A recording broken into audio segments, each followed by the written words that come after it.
വെക്കുന്നു. നമ്മൾ എന്നിട്ട് അടിച്ചിട്ട് മുട്ടയിൽ ഇതാണ്ടിങ്ങനെ നമ്മളിങ്ങനെ ജസ്റ്റ് ഒന്ന് മുക്കുന്നു. എല്ലാ ഭാഗവും മുങ്ങണം.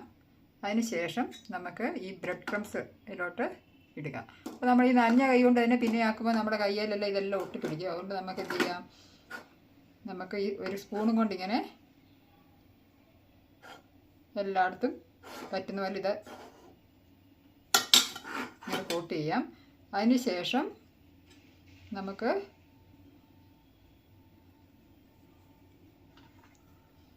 ഈ അടപ്പിലോട്ട് ഇങ്ങനെ വെക്കുക. എന്നിട്ട് ജസ്റ്റ് പ്രസ് ചെയ്യുക. ഓക്കെ,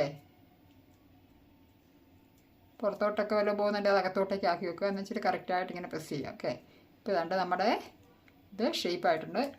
ഇനി ഇതാ ഇങ്ങനെ ആക്കിയപ്പോഴേക്കും ഇത് വന്നതുണ്ടോ. ഇനി നമുക്ക് ഇതിൻ്റെ എല്ലായിടത്തോടെ ഒന്നുകൂടി ഇച്ചിരി കോട്ടിങ് ആകാൻ വേണ്ടി ഒന്നുകൂടി ഇത് ജസ്റ്റ് ഒന്ന്